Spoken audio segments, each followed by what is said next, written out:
Ce vaccin est né grâce à l'exploitation, encore une fois, d'une femme noire. Nous sommes en 1951. Nous sommes avec Henrietta Lacks.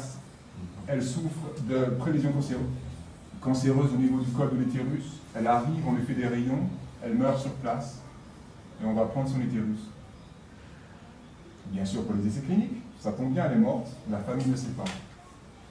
On ne va pas vraiment prendre son utérus, sinon ce serait une hystérectomie. On va prendre des cellules de son utérus. C'est-à-dire que la médecine,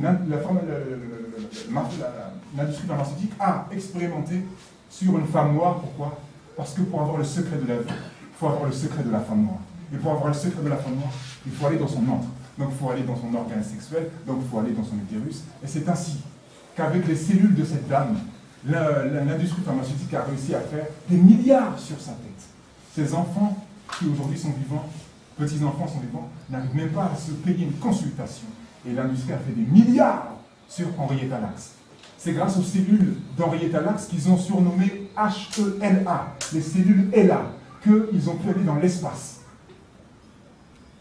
qu'ils ont pu construire le vaccin antipoliomyélitique, qu'ils ont pu construire le vaccin Gardasil, trois petits points, j'ai oublié le reste, mais en tout cas, le corps de cette dame, de cette femme africaine a servi, encore une fois, de catapulte économique à cette industrie mortifère qu'on appelle Big Pharma. Pourquoi? Parce que pour avoir le secret de la vie éternelle, il faut aller dans le secret, il faut aller dans l'antre de cette femme. Et avec quelles cellules on fabrique des crèmes rajeunissantes? Avec les cellules HeLa. Non, vous souffrez d'une céphalée. Ah, j'ai une migraine. Ah oui, c'est ça. Espèce d'imbécile, pourquoi tu ne m'as pas parlé en français? Ça sert à quoi ton truc là?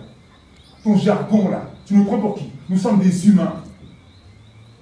Le médecin, arrêtez de croire qu'il est supérieur à vous parce qu'il parle une langue de l'aîné en plus. Pas latin, on a rien à foutre de ta céphalée, de ta spondylite ankylosante, de me dire moi j'ai la migraine et j'ai mal au dos. Ça m'évitera d'aller chercher dans le dictionnaire.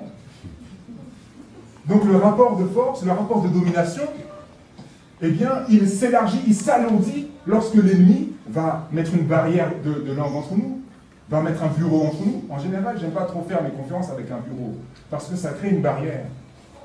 Vous voyez? Ça peut être votre fils, votre petit-fils, on est sur le même pied. Donc, à un moment donné, il va utiliser un langage d'initié, comme chez les francs-maçons. Il va parler latin et grec. C'est comme ça que ça se passe. Et vous savez, la grossesse va durer 9 mois, au plus. Et 9 mois pour créer un œuf. Cet œuf, c'est l'embryon qui va devenir fœtus à la 7e, 8e semaine d'aménorrhée. Et c'est véritablement à la 7e, 8e, 9e semaine qu'on va pouvoir déterminer le sexe de l'individu à naître. Pendant les 9 mois, on va surmédicamenter la femme parturiente. Pourquoi est-ce qu'on va surmédicamenter la femme parturiente? C'est parce que la médecine moderne nous a dit une femme enceinte, c'est une femme malade. Donc, c'est parti pour les molécules. On va lui dire, mais surtout, ne fumez pas, et mangez pas de poisson parce qu'il y a du mercure, ne buvez pas d'alcool. Mais une fois l'accouchement fini, vous pouvez recommencer vos cochonneries. Ah, c'est pendant 9 mois que vous devez adopter une discipline alimentaire. Quand vous avez fini d'accoucher, vous pouvez reprendre vos cochonneries. Non, mais c'est parce que le tabagisme, il va passer dans le placenta, c'est vrai, un petit peu, et il va empoisonner l'enfant. Donc, tu es en train de me dire que si la personne fume pendant sa grossesse, c'est pas bon pour le fœtus. Mais, une fois que l'enfant est né, on peut fumer devant lui. C'est quoi cette logique de merde? C'est quoi cette logique babylonienne? On dit à la femme, pendant que tu es en grossesse, attention à l'alcool, attention au mercure, au poisson, attention au tabagisme, parce que ça risque d'endommager le fœtus. Mais quand vous avez fini d'accoucher, vous pouvez reprendre vos cochonneries. Donc, c'est-à-dire fumer devant l'enfant, c'est pas grave, mais fumer pendant que l'enfant est dans le ventre, ça c'est grave.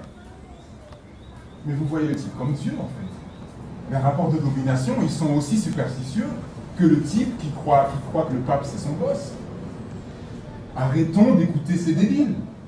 Parce qu'il n'y a aucun sens là-dedans. Tu vois, bon, la malbouffe, en gros, est contre-indiquée pendant 9 mois, mais après tu peux reprendre tes petites prochaines.